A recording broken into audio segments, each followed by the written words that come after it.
Shalom, shalom, shalom, shalom tout le monde. Donc voilà, je vais essayer de plus qu'essayer, je vais le faire.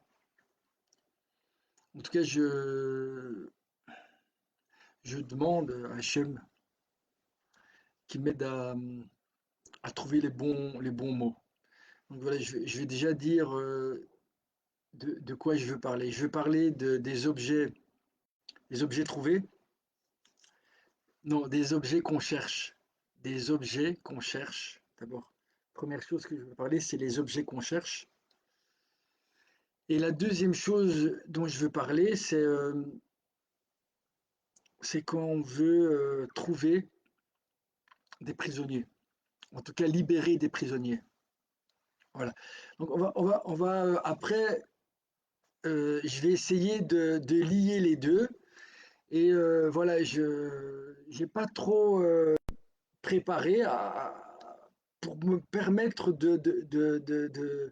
en tout cas, si c'est possible, de rebondir et aussi donner la possibilité au maître du monde de là où je m'attends pas, où je m'y attends pas, où j'ai pas trop préparé, de pouvoir Bezrat Hashem, si Dieu veut, trouver, enfin, qu'il me permette de trouver ce qui est à lui finalement. Alors, alors objet perdu. Donc voilà, vous avez déjà tous eu ça. Voilà, vous vous réveillez le matin, vous allez à l'endroit où vous mettez tout le temps votre montre et hop, la montre a disparu. Et donc vous commencez à chercher, à retourner votre maison. Vous faites carrément, et hop, vous ne trouvez pas, vous continuez à chercher. Vous faites le ménage de printemps pour les goïms, vous appelez ça le ménage de printemps. Chez nous, les juifs, on appelle ça le ménage de Pessah. C'est le ménage avant de sortir. C'est le ménage avant la sortie. On fait le ménage. Et comment on fait le ménage? On perd un objet et pour le retrouver, on va, voilà, au début, on va dans les objets, dans les endroits familiers et puis ça se termine en ménage. On fait le ménage, quoi. Ben, profitez-en la prochaine fois que vous avez perdu un objet pour faire le ménage. Alors, et alors voilà, vous cherchez, vous commencez à vous énerver. Un jour passe, 2 jours passent. Vous dites, ouais, peut-être je l'ai perdu à l'extérieur. Vous allez à l'extérieur, vous allez dans les endroits où vous allez d'habitude. Peut-être je l'ai perdu avant. Vous demandez, enfin, vous cherchez cet objet, vous le cherchez, vous le cherchez. Et puis à un moment, bien sûr, souvent, la paranoïa, elle est là. Ben voilà, il y a une bonne paranoïa. Vous savez, la paranoïa, c'est la fonction paranoïde, on appelle ça. C'est ce qui permet aux scientifiques, pas qu'aux scientifiques, à toute personne qui cherche de trouver. C'est cette question, cette capacité à remettre en question. Et là, vous allez commencer à remettre en question vos amis, les gens qui ont pu rentrer chez vous, et peut-être qu'il a pris la montre. Euh, vous cherchez. Et à un moment, soit parce que quelqu'un vous le dit, soit vous vous le dites vous-même, vous dites, ben voilà, j'ai perdu. J'ai perdu. Vous dites, j'ai perdu. Vous lâchez prise. Vous lâchez prise, et à partir du moment où vous lâchez prise, vous lâchez, c'est-à-dire que vous ne vous attendez plus à le trouver. À ce moment-là, souvent, vous le trouvez. Il y a d'autres méthodes, hein. Il y a des prières, par exemple, il y a des prières qu'on fait. Il y a des prières qu'on fait et ça nous permet de retrouver l'objet. Mais le principe, c'est le même. Le fait qu'à un moment, j'arrête de chercher pour prier, c'est comme si je dis, voilà, moi, je ne peux plus le trouver, je l'ai perdu. En tout cas, je peux le trouver. Donc, voilà, je remets ça entre les mains de quelqu'un d'autre. Alors, nos sages dans la Gemara, les sages, les vrais sages, ils nous disent qu'il y a 3 choses. Pour 3 choses, c'est comme ça. C'est-à-dire que quand on s'y attend plus, ou quand on s'y attend le moins, ça se passe. C'est un objet perdu, la délivrance finale, la Géoula, la fin du monde. Certains disent la fin du monde, c'est la fin du monde, mais pour un monde de paix, la délivrance finale. Et le troisième, c'est la morsure d'un scorpion. La morsure d'un scorpion. La question qui vient dire, qu'est-ce que ça a à voir la morsure d'un scorpion là-dedans? Et vous voyez quand même que, par exemple, les gens qui disent c'est la Géoula, là, il y a beaucoup de gens, il y a beaucoup de personnes qui disent c'est la Géoula, c'est la fin des temps, c'est la délivrance, on est dans la Géoula. En fait, c'est comme quand vous cherchez un objet, vous le cherchez de manière frénésique et vous le voulez, plus vous forcez, et plus vous n'allez pas le trouver, plus vous voulez vous forcer dans la Géoula, il y a quelque chose de l'ordre de vous en mettez trop, plus vous voulez la délivrance finale, et plus vous l'éloignez. C'est-à-dire que vous faites l'inverse. C'est parce que vous voulez trop que vous éloignez l'objet. Et, et bien sûr, et ça c'est une petite parenthèse parce que je m'occupe de manière, enfin je m'occupe, c'est un grand mot, mais les célibataires c'est mon dada. Les célibataires, c'est la même chose. En même temps, vous devez chercher et en même temps, vous devez vous dire, ben voilà, si ça arrive, ça arrive. Et si ça arrive pas, ben ça arrive pas. C'est comme si vous créez un espace où, en lâchant prise, vous donnez la possibilité à quelque chose d'autre d'intervenir. Et ce quelque chose d'autre pour un croyant, c'est Dieu. C'est comme si vous dites, si ça se fait, ça se fait. Et si ça se fait pas, ça se fait pas. Mais moi, je reste. Et c'est ça qui fait que aussi une personne peut être attrayante ou pas. Bien sûr, il y a des gens qui vont jouer, faire semblant de ça. Mais je ne parle pas de ça. Moi, je parle de vérité. De gens vraiment. Quand vous lâchez prise, quand vous ne vous y attendez pas, en tout cas, c'est à ce moment-là que le Messie et la délivrance finale va avoir lieu. Donc tous ceux qui disent ouais la délivrance finale, tac tac tac, comme ça arrête pas, c'est en fait ils sont en train de produire l'inverse de ce qu'ils soi-disant veulent. On se demande si vraiment ils veulent la Géoula. On se pose la question. Et maintenant, le scorpion, on se dit, mais le scorpion, c'est pas la même chose. Dans les deux trucs, je suis content. Il y a une joie. Imaginez la délivrance finale, celui qui rencontre son zivouk, sa moitié, celui qui trouve un objet perdu. Quand il le retrouve, il pensait que c'était perdu, que c'était fini, et hop, à ce moment-là, vous imaginez la joie. Et c'est cette joie-là qu'on va ressentir quand il y aura la vraie délivrance, la vraie. Mais je répète, on doit lâcher prise. C'est-à-dire, c'est presque ça nous sort de la tête. Ça, voilà, c'est bon, j'ai perdu. J'ai perdu, mais je garde une place dans mon. C'est possible, voilà, c'est possible. Et si ça arrive, du coup, ça dépend pas que de moi ou que de moi. Pas du tout, ça dépend de quelque chose d'autre. Et ce quelque chose d'autre, c'est Dieu, pour les croyants. Alors, le scorpion, là aussi, on se dit, ouais, mais le scorpion, ben oui, c'est au moment où c'est pas que vous vous y attendez pas, mais vous faites pas attention. Vous êtes là dans la pièce, vous faites pas attention, et, et, euh, et, euh, et à ce moment-là, les spectateurs, ils partagent. Tu dis, attends, je m'y attendais pas que vous partagez. Merci. Tu dis, vraiment, je m'attendais pas. Shalom, shalom Mehdi, shalom Dominique, shalom Giuseppe. Je m'attendais pas du tout. Et juste à ce moment-là, bam, la chose se passe. C'est là le vrai, le vrai. Et c'est à ce moment-là aussi qu'on se rend compte que quoi qu'on fasse, finalement, il y a ce qu'on fait. Et après, finalement, le résultat, et souvent aussi, hein, il y a des gens qui vous disent, ouais, moi je pensais que l'argent allait arriver par là, et puis il arrivait d'un autre côté. Aussi, c'est aussi comme ça. Alors, le scorpion qui va quand même, si vous avez l'antidote, pas le vaccin, pas le vaccin, parce que euh, l'antidote, si vous avez l'antidote du scorpion, mais le scorpion, il vous donne la mort. Il y a la vie et la mort.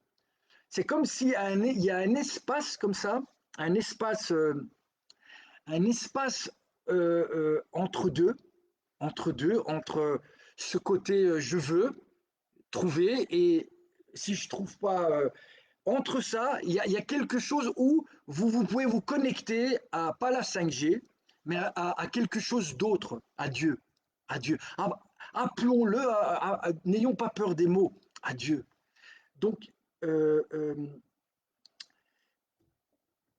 et, et ça, ça n'engage que moi. Donc, oublions les sages. Les sages, je vous ai dit ce qu'ils ont dit. Trois choses arrivent quand on s'y attend le moins. Trouver un objet perdu, la délivrance finale, c'est-à-dire la fin du monde, de ce monde-ci matériel, pour un monde spirituel et matériel fusionné, et le Messie, la paix et la vérité, un monde, un vrai monde, il est déjà là, mes amis. Il est déjà là. Et la troisième chose, c'est le scorpion. Maintenant, moi, je dis, ça c'est de moi, donc ça n'engage personne, et c'est clairement, sûrement, peut-être, sûrement, voilà. Je crois que moi, je lirais le scorpion et le fait qu'il va vous piquer, c'est ce fait que vous forcez. Vous forcez la chose. Vous forcez, vous croyez qu'avec avec vos capacités, ou parce que vous remettez, ou vous dites, ouais, c'est sûrement mon pote qui m'a volé ma montre, ou sûrement, ou par exemple la délivrance finale, vous la forcez, vous forcez les choses, vous créez le conflit, vous créez et vous dites en plus, ouais, c'est la Géoula, ça va, ça peut déboucher non seulement sur le fait que vous ne trouvez pas, mais sur la piqûre du scorpion. C'est-à-dire que vous allez de quelque chose qui est de l'ordre de la vie vers quelque chose qui va vous donner la mort, paradoxalement. Et c'est pour ça que la Géoula aussi, c'est aussi la délivrance, c'est aussi quand une femme, par exemple, met au monde un enfant, on dit qu'elle est dans un, elle est entre la vie et la mort. C'est un moment où en même temps elle va donner la vie, mais c'est aussi un moment où voilà, il faut faire très attention. Voilà. Alors ça, c'était la première chose dont je voulais vous parler. Donc, alors, pourquoi, pourquoi cette notion de Géoula? Parce que là, maintenant, vous avez mais il y a presque une unanimité qui dit que, que, c'est la délivrance. On est dans la Géoula. C'est la Géoula. C'est la Géoula. Mais voilà, pour qui est la Géoula, il faut déjà Eliyahu Hanavi, le prophète Eliyahu Hanavi, qui vient c'est-à-dire mettre de l'huile sur la tête du Mashiach, et l'huile va couler sur sa barbe. Et quand en tout cas, quand il y a ces deux-là qui sont présents, et que le Messie va faire une prophétie, il va dire voilà, tel jour, à telle heure, il va se passer ça, et ça se passe, à ce moment-là, on peut commencer à se dire qu'il y a peut-être quelque chose de l'ordre de la il peut provoquer la Géoula, lui, le Mashiach. Mais si c'est pas la Géoula, et vous dites que c'est la Géoula, euh, c'est comme l'objet perdu, vous le perdez encore plus. Et si vous insistez vraiment, c'est-à-dire que vous commencez à dire que c'est l'autre qui vous a volé, et en fait l'autre il ne vous a même pas volé, ou encore plus loin, vous-même vous avez caché la montre et vous dites à quelqu'un qui l'a volé pour pouvoir le jeter. Si vous faites ça, vous risquez la morsure du scorpion. La morsure du scorpion. Alors maintenant, la deuxième chose dont je voulais parler, c'est finalement de quoi on devrait parler. En tout cas, qu'est-ce qui intéresse, qu'est-ce qui vous intéresserait maintenant? Vous avez un rabbin sous la main droite. Vous lui demandez quoi maintenant, juste maintenant? Voilà, c'est la guerre en Israël. Il y a, je vous aide, hein, il y a des otages qui sont prisonniers. Qu'est-ce que vous allez lui poser comme question? En tout cas, il y a une question quand même qui devrait. Euh, c'est les otages. Qu'est-ce qu'on fait avec les otages? Qu'est-ce qu'on fait avec les otages? Et donc, normalement, on prend les livres la Gemara, le Talmud, le Chumash, la Torah, la Bible, les prophètes. On cherche, on dit mais qu'est-ce qu'il faut faire? Qu'est-ce qu'ils ont fait nos ancêtres dans ces cas-là? Et pourquoi? Parce que vous dites mais moi je vais pas, qui je suis moi, tu vois? Je vais voir qu'est-ce qu'il faut faire. Qu'est-ce qu'il faut faire dans ces cas-là? Qu'est-ce qu'il faut faire? Alors, madame, là, quand tu as perdu un objet, qu'est-ce qu'il faut faire? Ah ben, la Gemara, elle te dit, ok, si ça fait 3 4 jours que tu ne l'as pas trouvé, vas-y, laisse tomber. Ok, tu l'as perdu.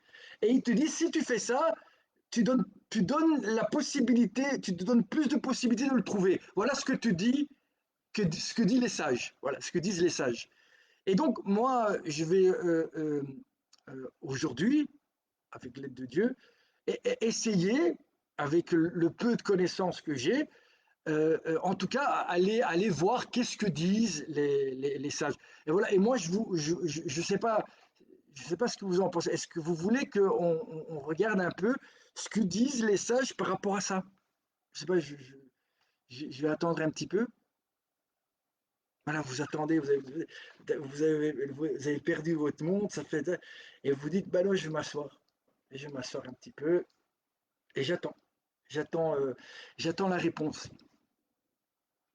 Qu'est-ce que vous en pensez? Voilà. Canoussi, le Tanakh, il dit quoi? Voilà. Je t'attendais, je t'ai trouvé, sans te chercher. Vous imaginez, je t'ai trouvé sans te chercher. Vous imaginez si un jour on peut dire ça de Dieu, je t'ai trouvé sans te chercher. Est-ce que c'est possible? Ah oui, si vous avez de la Emouna et vous êtes certain qu'il est là, eh bien oui, vous allez le trouver sans le chercher. Parce pour vous, il est tout le temps là. Ah ben on y va, on y va, mes amis. On y va, on y va. Les décideurs firent souvent appel aux maîtres juifs pour connaître la position de la halacha, comme par exemple Yitzhak Rabin, l'ancien. Lors du raid, il y a eu un raid sur Entebbe ou à Uhud Olmert, lors de la libération de Gilad Shalit. Vu la complexité de la question, et les charges affectives intenses mises en jeu, seuls les grands maîtres sont aptes à donner la vision de l'halakha qui varie selon les cas. Qu'est-ce que ça veut dire déjà là? On va s'arrêter déjà là. On s'arrête 5 minutes là.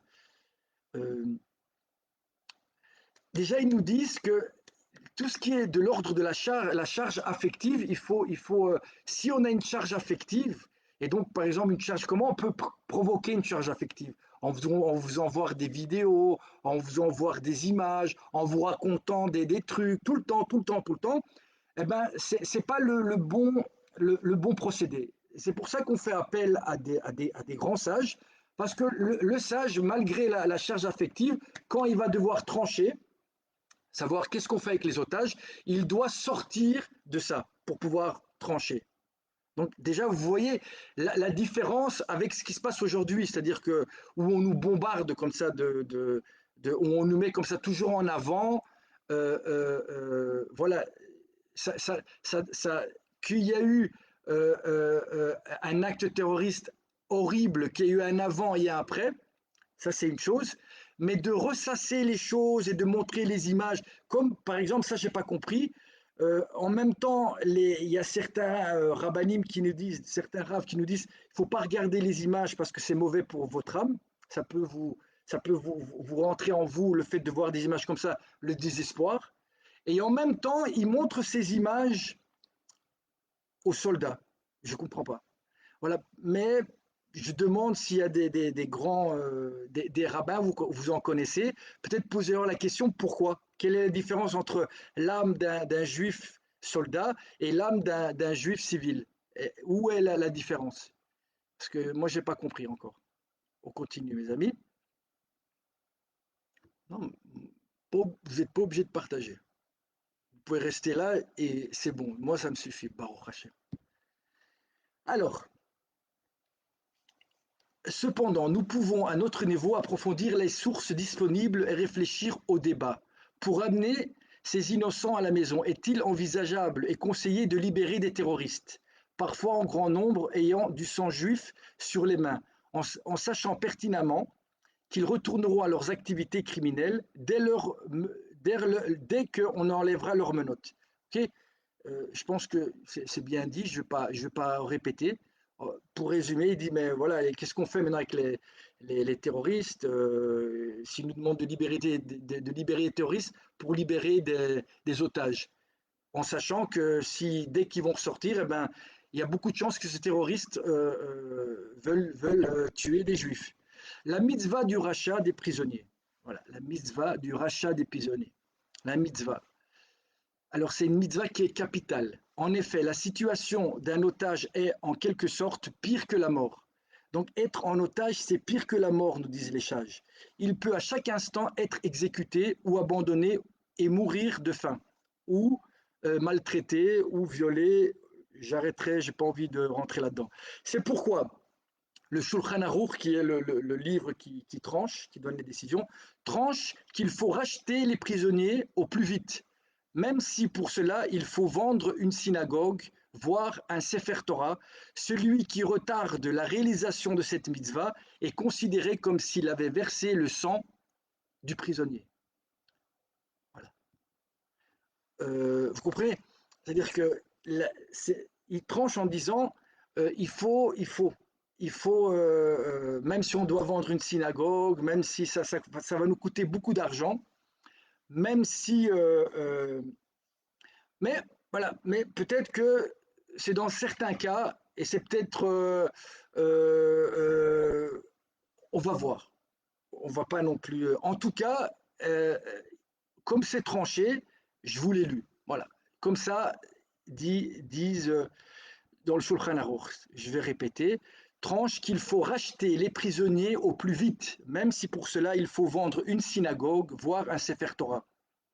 Celui qui retarde la réalisation de cette mitzvah, de ce commandement, est considéré comme s'il avait versé le sang du prisonnier. Pourtant, dans le traité Gittin, dans le Talmud, le Talmud établit une limite à cette injonction. Le prix du rachat, jusqu'où je peux aller pour racheter quelqu'un, ne peut excéder la valeur standard du prisonnier pour préserver le tikkun olam, la réparation du monde. Qu'est-ce que ça veut dire? Il dit voilà, il y a une limite au rachat du prisonnier. Pourquoi? Parce qu'on risque d'appauvrir la communauté, et ça c'est une chose. Et puis le deuxième risque, c'est de mettre en place une dynamique dangereuse. Laquelle? C'est que les ravisseurs voient qu'il n'y a pas de limite aux rançons demandables. Ceci suscitera une augmentation exponentielle des cas de rap. Ah oui, ils se disent, si je rappe, non, pas rapper, pas, si ils prennent des prisonniers et que effectivement on leur donne après ce qu'ils veulent, ah ben alors ils vont dire ben voilà, on a trouvé le bon plan. Alors maintenant on va les kidnapper et on va demander ce qu'on veut, ils vont nous donner. Pour éviter ça, on a décidé, en tout cas dans cette Gemara, ils disent ça, mais c'est pas comme ça apparemment que c'est tranché, mais ils le disent. Donc, quelqu'un qui ferait ça, on peut rien lui dire.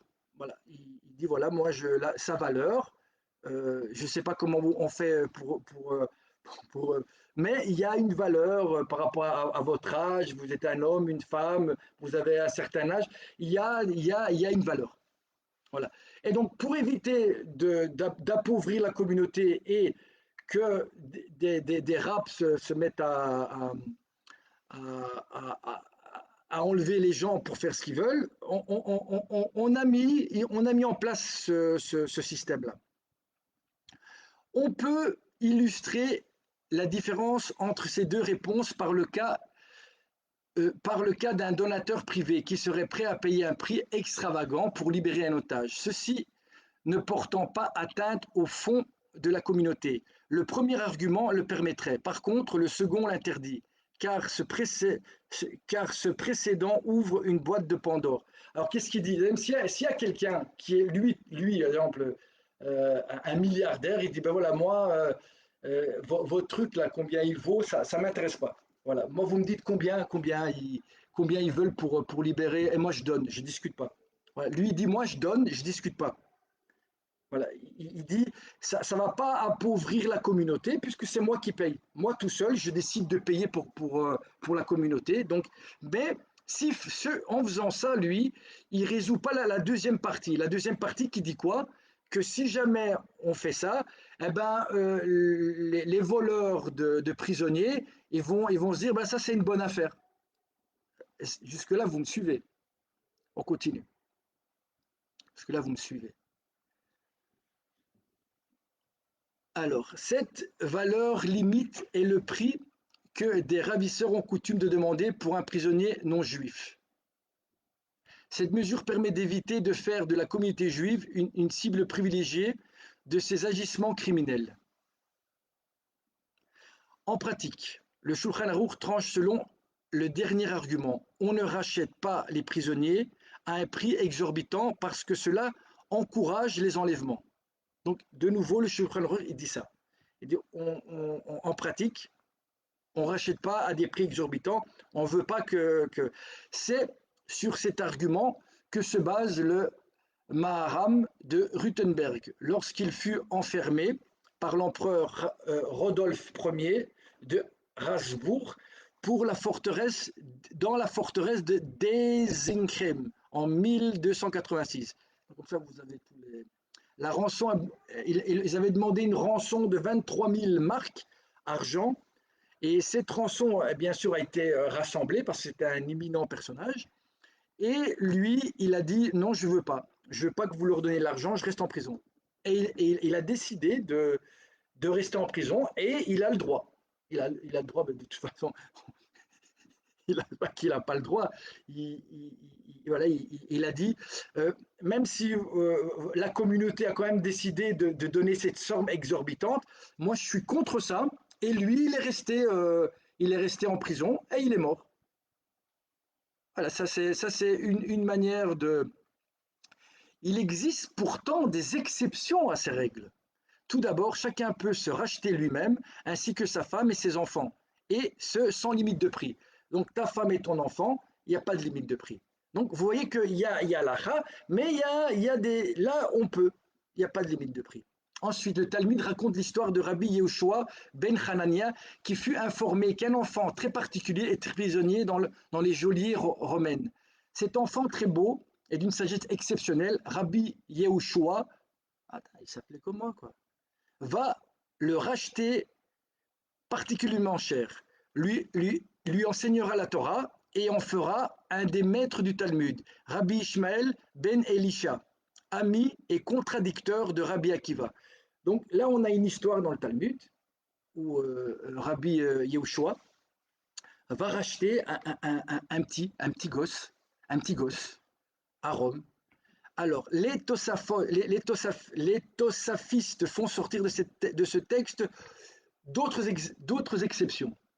Une personnalité vitale pour le peuple juif, tel qu'un futur guide du peuple par sa sagesse exceptionnelle, même s'il est encore à l'état de potentiel, permet une haute rançon.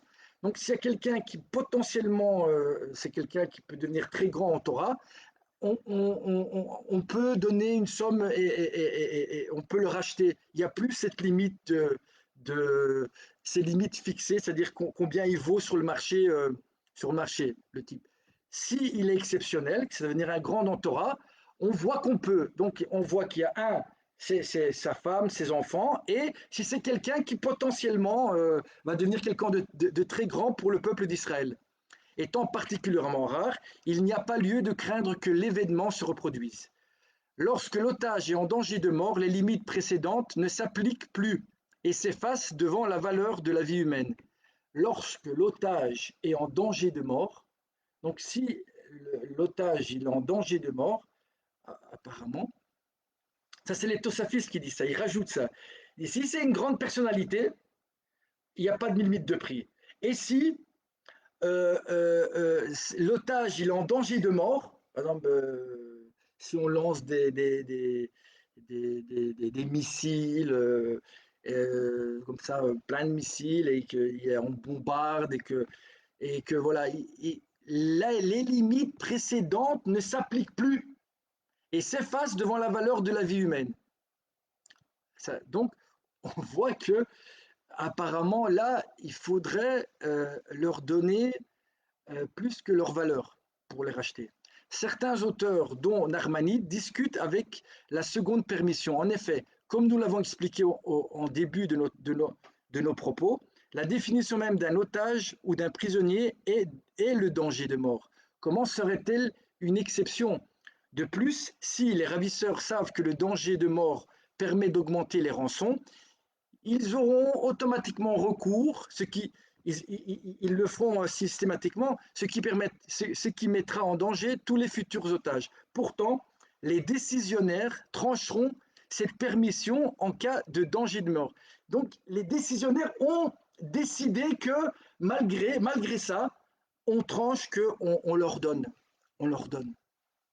On fait l'échange on donne beaucoup d'argent, plus que sa valeur, pour le récupérer. Pourtant, les décisionnaires trancheront cette permission dans le cas de danger de mort. Donc, quand il y a un danger de mort, on fait. Parmi eux, le Rav Shlomo Luria, en Pologne, ou le Rav Yaakov de Castro, en Égypte, ou plus récemment, le Rav Ovadia Yosef, ou le Rav Chaim Kanievski. C'est-à-dire là, nous avons les deux plus grands Rav du côté séfarade et du côté, donc aujourd'hui, dans ces cas-là, il faut donner la rançon qu'il vous demande et pas la valeur du prisonnier. Est-ce que vous me suivez, mes amis? Est-ce que vous me suivez, mes amis? Vous me suivez? Donc, il faut. Il faut. Il n'y a pas combien. L'halakha, aujourd'hui, il faut. L'halakha, elle dit non, son prix, pas plus, parce que sinon, ça va appauvrir la communauté et ça va faire que les gens vont se dire, ben voilà, c'est une bonne affaire, on va kidnapper des juifs et on va gagner beaucoup d'argent ou on va faire sortir beaucoup de terroristes de prison. Mais les grands décisionnaires disent, étant donné qu'il y a un danger de mort, on le fait. Donc, les décisionnaires disent qu'il faut le faire. Maintenant, la question, c'est pourquoi Israël n'essaye pas de négocier les otages, qui apparemment, c'est chaque jour où ils sont en otage et on ne les a pas libérés, ou en tout cas on n'a pas essayé de négocier. Apparemment, la négociation qu'on a trouvée, nous, c'est ou bien vous libérez tous les otages ou on continue à tuer tout le monde. Je ne sais pas, peut-être c'est un mode de négociation aussi. C'est clair, c'est un mode de je ne sais pas. Je pose la question, est-ce que c'est une négociation où vous rendez tous les otages, ou on continue à bombarder, en sachant qu'en bombardant, on en a déjà tué une cinquantaine? Je ne sais pas, je pose la question. En tout cas, ce n'est pas ce que dit la Torah. On parle de Torah, non? On parle du peuple juif. Alors, on continue. La réalité moderne d'une guerre asymétrique entre l'État Israël et des groupes terroristes a entraîné une reformulation de cette ancienne question. Lorsque la rançon demandée n'est plus une somme d'argent, mais la libération de terroristes qui très probablement reviendront à leurs activités criminelles, la réponse reste-t-elle toujours valable? Bonne question. Peut-on faire passer la vie d'un ou plusieurs otages avant la sécurité de toute la société, voire la vie des futures victimes? Bonne question. En 1976, le vol Air France 139 à destination de Paris est détourné par 4 terroristes du FLLP et 2 Allemands vers Benghazi en Libye, puis Entebbe en Ouganda. Les Palestiniens demandent la libération de 53 terroristes pro-palestiniens détenus à travers le monde, en échange des 106 otages juifs et hommes d'équipage. Yitzhak Rabin demande alors, vous voyez quand même qu'il y a des hommes d'État qui demandent qu'est-ce qu'il faut faire à un grand rabbin, c'est-à-dire Rav Ovadia Yosef, qui est le rabbin séfarade, c'est-à-dire le côté plus le nord de l'Afrique, les Juifs du nord d'Afrique, Espagne, la vie, et il dit voilà, qu'est-ce que dit la loi juive sur cette libération? L'argument central évoqué est le danger immédiat et évident pesant sur la tête des otages. Face à un danger plus lointain et hypothétique, pesant sur les autres juifs. Exemple, lui dit, là, les juifs qui sont en otage là-bas, à Gaza, ils risquent de mourir chaque jour. Tandis que si vous allez libérer des terroristes, c'est potentiel, potentiellement ils vont tuer d'autres juifs. Mais le danger, il est pas immédiat. Vous me suivez, mes amis? Le danger, il n'est pas immédiat. Donc c'est ça qu'il dit le Rav Oviada. Il dit là, les terroristes qui sont là, chaque jour, on est en train de faire couler leur sang, nous les juifs, eh ben, chaque jour, on fait couler leur sang. Et là, on dit, ouais, mais si on libère les otages, ces otages qu'on va libérer, les terroristes, pas les otages, les terroristes qu'on va libérer, pour libérer les otages, ils vont potentiellement tuer des juifs. Et il dit non. Ils disent, les décisionnaires disent non, parce que là, il y a un risque imminent qu'on va, on va tuer un juif, tandis que le terroriste qu'on va libérer, il doit tuer, on doit le faire sortir, il doit prendre une arme, il doit arriver jusqu'à un juif, et il doit tuer. Et donc, comme c'est pas immédiat, comme c'est un danger qui est reporté dans le temps et pas immédiat, il dit non, ça tient pas, cet argument-là ne tient pas. Voilà, il ne tient pas.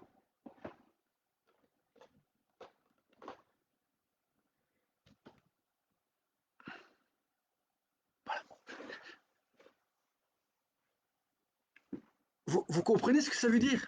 Vous comprenez ce que ça veut dire quoi? Ça veut dire que ça tient pas. Ça tient pas. Pourquoi? Il faut libérer. Il faut donner les terroristes pour libérer un juif qui est pris en otage. Ça, c'est ce que dit la Torah. Et pas commencer à dire oui, mais en libérant les, autres, les terroristes, ils vont peut-être nous. Ça ne tient pas. Ça ne tient pas. En tout cas, les décisionnaires ne disent pas ça. On pourrait remettre en question cet argument lorsque le nombre de terroristes devient tellement important que statistiquement, il est inévitable qu'il y ait de nouvelles victimes. D'accord? C'est le seul. En effet, même s'il est certain que le terroriste va tenter de nouveaux attentats, il arrive souvent que ces tentatives soient déjouées par les forces de sécurité grâce à la protection du Dieu protecteur d'Israël. Dans ce cas, le danger incontestable pèse logiquement plus lourd et on fera le nécessaire pour libérer les otages. Vous comprenez? Donc on fait le nécessaire, donc on leur donne des terroristes qui sont en prison. On leur donne. Voilà. On pourrait remettre en question cet argument lorsque le nombre de terroristes devient tellement important que statistiquement, il est inévitable qu'ils vont faire des victimes. Un second argument est basé sur un texte de la Tosefta. Si des ennemis menacent un groupe de juifs, ainsi, soit vous nous livrez un d'entre eux, si un groupe nous dit soit vous nous livrez un d'entre vous, soit nous vous exécutons tous. Le groupe tout entier devra se laisser tuer plutôt que de livrer un de ses membres à la mort. On pourra donc entendre ici que les otages doivent se laisser tuer plutôt que de mettre en danger d'autres juifs. D'accord? Ça veut dire, il dit, si jamais il y a quelqu'un qui vient, et il dit, voilà, il dit, soit vous me donnez, vous me donnez, il vient, il y a une ville, il dit, voilà, soit vous me donnez un juif de la ville et on vous laisse tranquille. Si vous ne nous donnez pas un juif de votre ville, il dit ça à tous les juifs, eh ben, on va tous vous tuer. Eh ben, les juifs doivent leur dire, eh ben, vous avez qu'à tous nous tuer, mais nous, on ne vous livre pas un juif. Vous comprenez combien c'est important la vie d'un juif? Ah ben, apparemment, plus aujourd'hui. Et il n'y a personne qui pose la question, mais c'est pas ça. Il n'y a aucun rabbin qui ait fait euh, euh, secours. C'est moi qui suis pas rabbin, qui doit essayer de comprendre ensemble qu'est-ce qu'il faut faire. Voilà. Alors, le second argument est basé sur un texte des Tosafta. Ok. Après.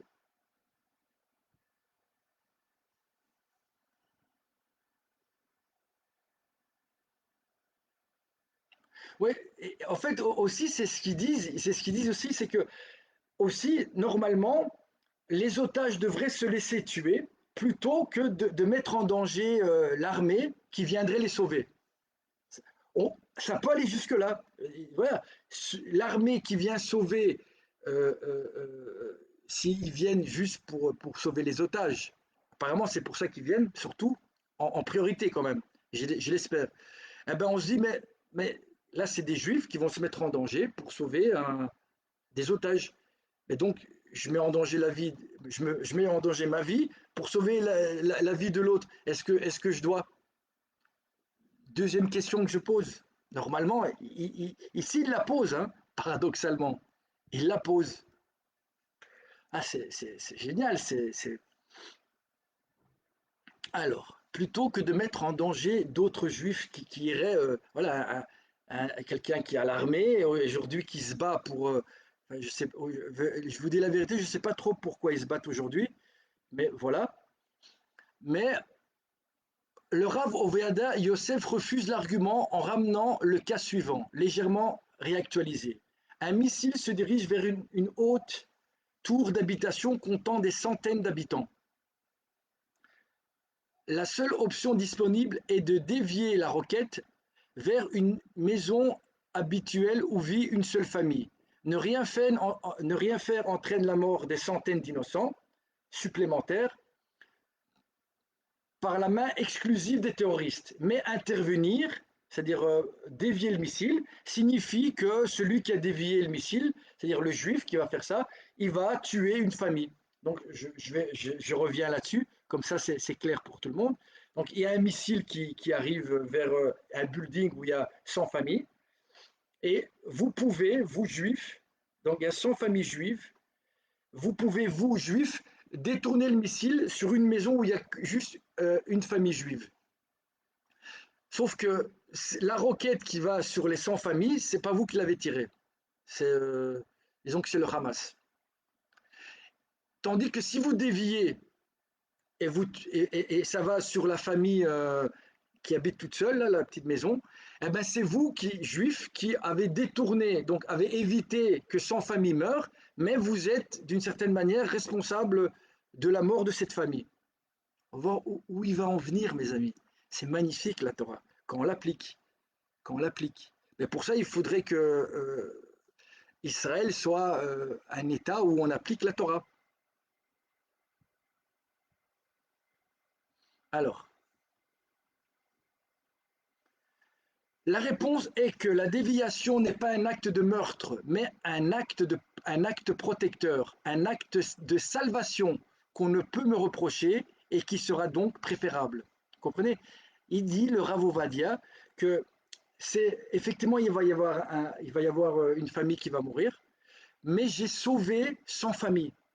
Donc mon acte, si vous l'englobez dans sa totalité, il est plus salvateur que destructeur. Si je bouge pas, il y a 100 familles qui meurent. Si je bouge, il y a une famille qui meurt et 100 familles qui sont sauvées. Donc on considère que dans l'ensemble, mon acte, c'est un acte salvateur.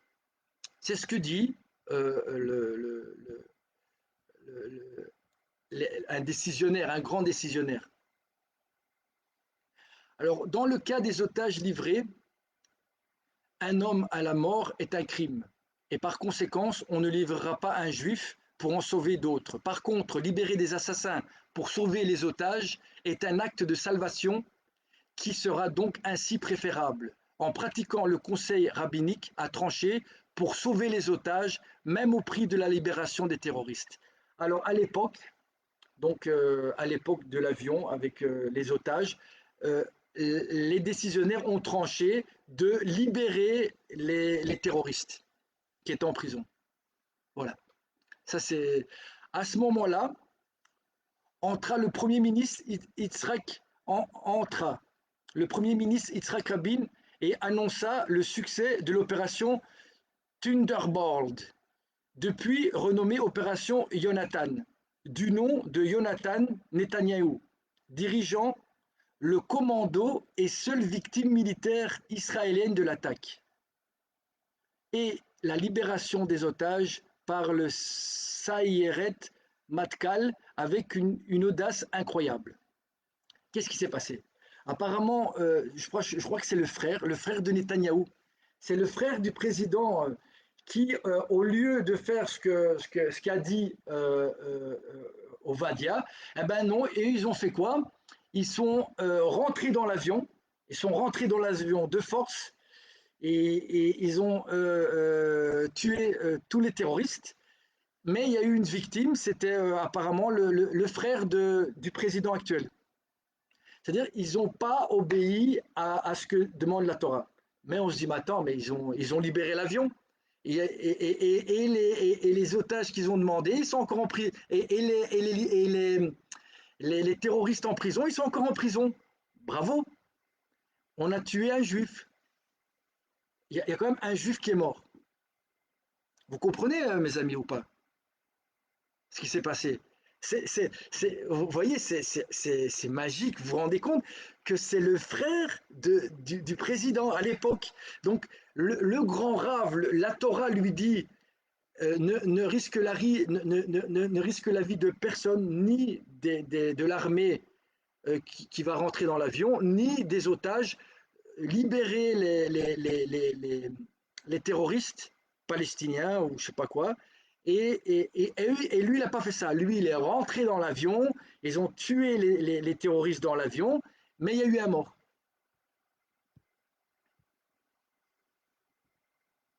Cette même position sera renouvelée par cette même position sera renouvelée par le Rav Shelter, ainsi que le Rav Ovadia Yosef lors de la libération en 2011 des soldats Gilad Shalit contre 1023 terroristes, dont beaucoup avaient du sang juif sur les mains.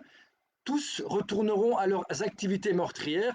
Certains, comme Yeri à Sinouar, sont même parmi les dirigeants du Hamas aujourd'hui.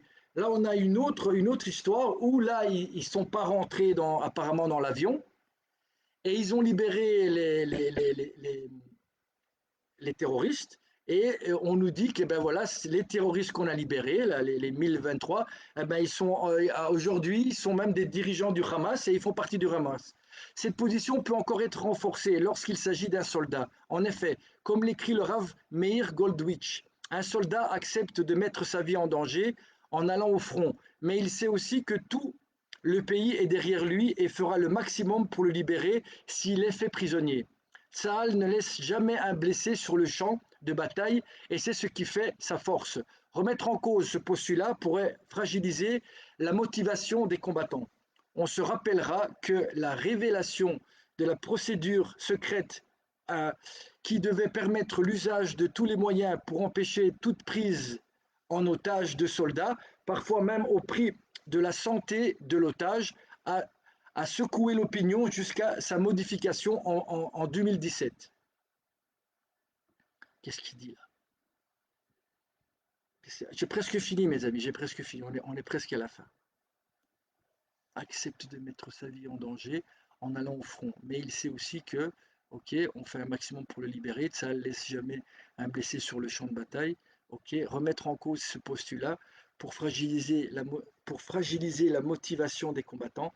On se rappellera que la révélation de la procédure secrète Hannibal qui devait permettre l'usage de tous les moyens pour empêcher toute prise d'otage de soldats, parfois même au prix de la santé de l'otage, a secoué l'opinion jusqu'à sa modification en 2017.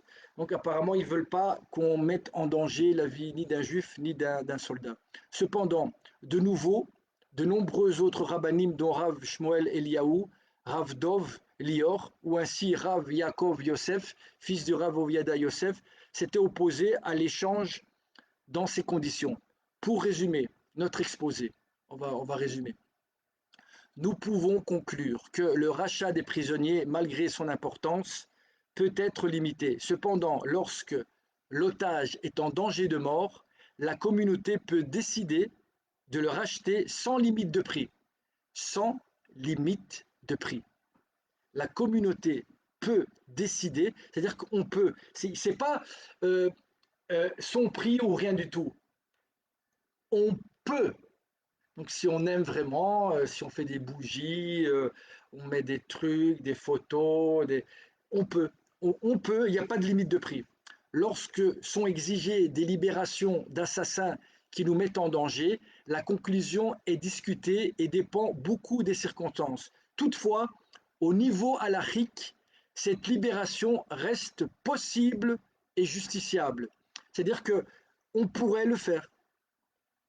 On pourrait le faire. Et ce qui m'étonne, c'est qu'on ne le fait pas et on négocie même pas. La seule négociation par rapport à ça, c'est ou vous libérez tous les otages, ou on continue à raser la bande de Gaza pour tuer le Hamas. Voilà.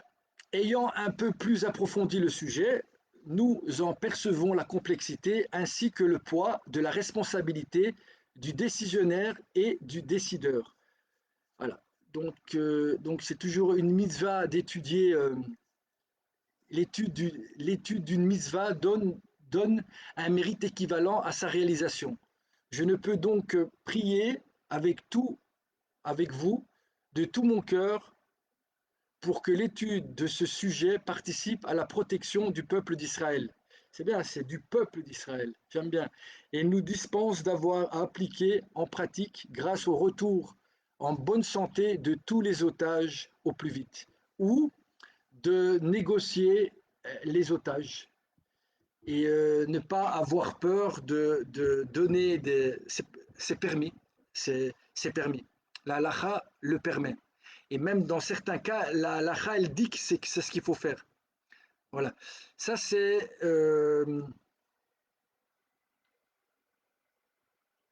N'oublions pas que en rentrant dans Gaza, en voulant exterminer et en libérant les otages, en tout cas si on veut libérer les otages, chaque fois, Razvé Shalom, ça veut dire que Dieu préserve, il y a un juif qui meurt, c'est pas simplement les otages qui meurent, c'est aussi ceux qui essayent de libérer. Voilà. C'est-à-dire, ça, en espérant qu'ils vont. Je ne sais pas si ce type de négociation va déboucher sur la libération de tous les otages. Permettez-moi d'en douter. Permettez-moi d'en douter. Voilà. En tout cas, ce qui est clair, c'est que y a des soldats qui sont en train de mourir et il n'y a aucune négociation qui est mis en place. C'est-à-dire, au moins proposez-leur quelque chose. C'est la question pourquoi Israël ne propose rien. Et tout ce que propose le Hamas est refusé en disant ou vous libérez tous les otages ou on continue à tuer tout le monde.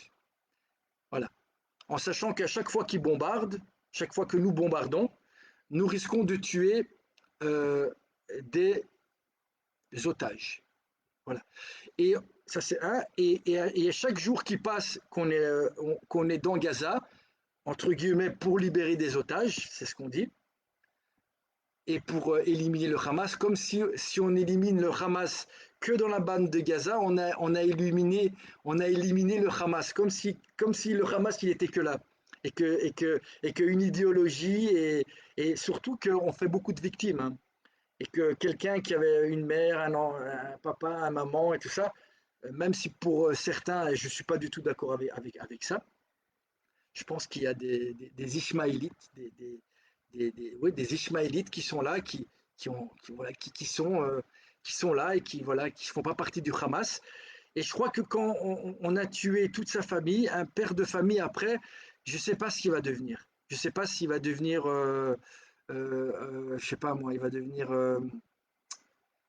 il va travailler pour la Croix-Rouge. Peut-être, il va devenir, ou bien il va devenir, je sais pas, je sais pas. Voilà, voilà. Moi, je pense que Alors, maintenant, et je terminerai là-dessus. Vous me dites, mais quel est le lien entre ce que tu nous as raconté au début, un objet perdu, retrouvé, eh ben oui, voilà, plus on essaye par la force de vouloir trouver quelque chose, par la force, et qu'à un moment on met pas une distance par rapport à ça, c'est-à-dire qu'on demande à des décisionnaires, à des décisionnaires, et que après les raves viennent expliquer la décision, Parce que peut-être qu'ils ont demandé à des décisionnaires, des grands rabbins, qu'ils ont demandé, et les grands rabbins leur ont dit, ne négociez pas, rentrez dans Gaza et tuez tout ce qui bouge. Euh, et si c'est ça, eh ben alors je crois qu'il est urgent que les rabbins fassent des vidéos comme moi et nous expliquent sur quoi ils se basent pour faire ce qu'ils sont en train de faire. C'est-à-dire, pour moi, d'après moi, ils sont en train chaque jour qui passe, ils sont en train de tuer. À chaque jour qui passe, ils tuent les otages. Ils les retuent, et ils les retuent, et ils les retuent, et ils les retuent. Voilà. Et en même temps, y a malheureusement des soldats juifs qui meurent aussi. Voilà. Alors, moi, j'ai expliqué en prenant la halakha pourquoi et ma position. Ben, j'attends avec impatience la réponse des ou sinon peut-être que l'armée a même pas demandé aux décisionnaires. Il y a plus de décisionnaires. C'est-à-dire que l'armée israélienne qui dit que c'est l'armée voilà, on est tous en train de faire teshuva. C'est une teshuva, mais où on ne demande pas au rabbin qu'est-ce qu'il faut faire. Et je répète, et si on a demandé au rabbin qu'est-ce qu'il faut faire, la moindre des choses, c'est, à la limite, vous ne voulez pas l'expliquer au goïm, c'est tout à fait légitime, je peux comprendre, mais au moins expliquer à nous, les juifs, pourquoi il se passe ce qui se passe aujourd'hui. Pourquoi on ne fait rien, on négocie rien.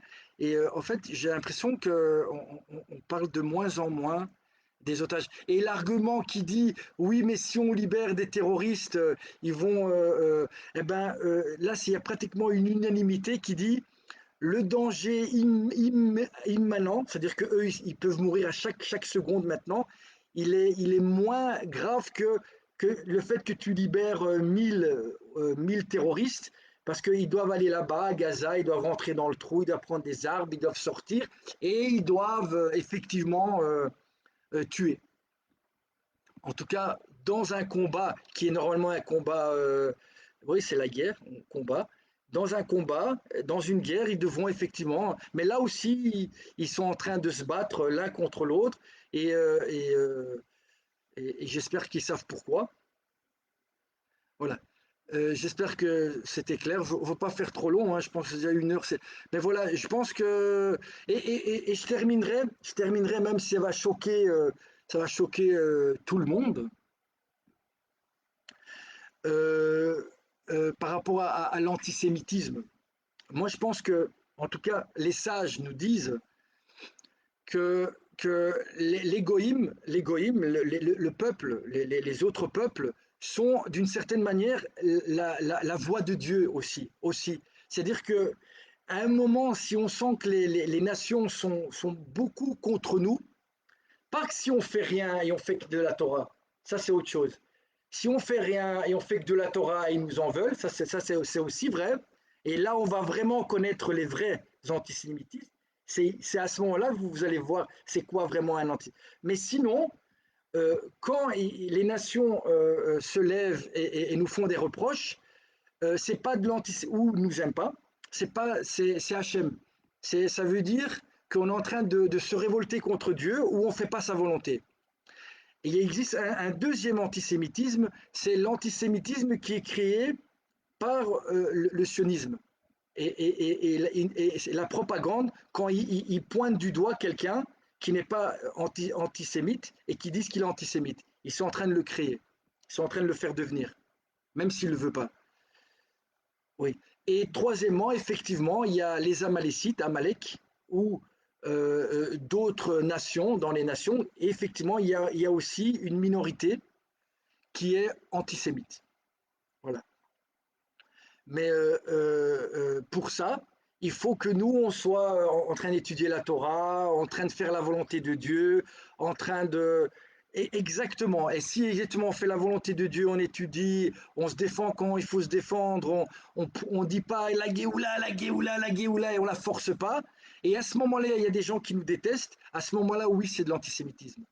Sinon, c'est pas de l'antisémitisme, C'est l'exact contraire. C'est nous qu'on est en train de provoquer les nations qui sont en train de nous dire vous faites pas votre boulot. Hé les juifs, vous faites plus votre boulot. Vous n'êtes plus à votre place. Vous voulez devenir une nation comme les autres. Et quand ça se passe, et ça c'est pas moi, c'est Hachem qui le dit, quand le peuple d'Israël veut devenir une nation comme les autres, Hachem il n'est pas content. Et oui, il n'est pas content. Et là, ça fait très mal.